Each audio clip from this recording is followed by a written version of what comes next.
Bharatiya Janata party parliament సభ్యులు తేజస్వి సూర్య గారు మాట్లాడితే అందరికంటే ముందు స్పందించింది మా బీఆర్ఎస్ రాజ్యసభ సభ్యులు వద్దిరాజు రవిచంద్ర గారు, దామోదరరావు గారు. వారిద్దరు కూడా వెంటనే ఖండించడమే కాదు, మరి గట్టిగా వారిని నిలదీశారు. అక్కడే పార్లమెంట్లోనే నిలదీసి అడిగారు. నాకు కూడా తేజస్వి సూర్య గారు ఫోన్ చేశారు. బ్రదర్, నేనేదో అన్నాను, తప్పుగా అర్థం చేసుకున్నారు మీ వాళ్ళంటే, లేదండి మీరు మాట్లాడింది చాలా తప్పు, నాకు ఆయనతో గతంలో పరిచయం ఉంది. ఫోన్ చేస్తే నేను చెప్పాను, చాలా తీవ్రంగా చెప్పాను, మీరు చాలామంది హృదయాలు గాయపరిచేటట్టు మాట్లాడినారు, మీరు మాట్లాడింది చాలా తప్పు, విరమించుకోండి, ఉపసంహరించుకోండి, పద్ధతి కాదు. ఎందుకంటే మాట్లాడొచ్చు, పార్లమెంట్లో ప్రజాస్వామిక పద్ధతుల్లో మాట్లాడొచ్చు, కానీ మీరు చేసింది చాలా తప్పు, మీరు చేసిన కామెంట్ కూడా తప్పు. ఇది మీ పార్టీ అభిప్రాయమా వ్యక్తిగత అభిప్రాయమా నాకు తెలియదు, బట్ మీరు మాట్లాడింది మాత్రం అస్సలు కరెక్ట్ కాదని చెప్పి నేను కూడా గట్టిగా చెప్పాను.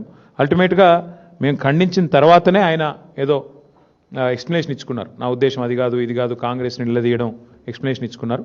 But whatever it is, ఒకటి మాత్రం పక్కా, బీఆర్ఎస్ పార్లమెంట్ సభ్యులు కనుక లోక్సభలో ఉండింటే తేజస్వి సూర్య ఈ పనికిమాలిన మాట మాట్లాడంగానే మా వాళ్ళు కస్సుమని లేచేటోళ్ళు, వెంటనే తెలంగాణ ప్రజల తరఫున గట్టిగా మాట్లాడేటోళ్ళు. కానీ ఇవాళ ఉత్సవ విగ్రహాలుగా 8+8 = 0 ఫర్ తెలంగాణ అన్నట్టుగా మారిపోయిన పరిస్థితి గురించి సమావేశంలో చర్చ జరిగింది.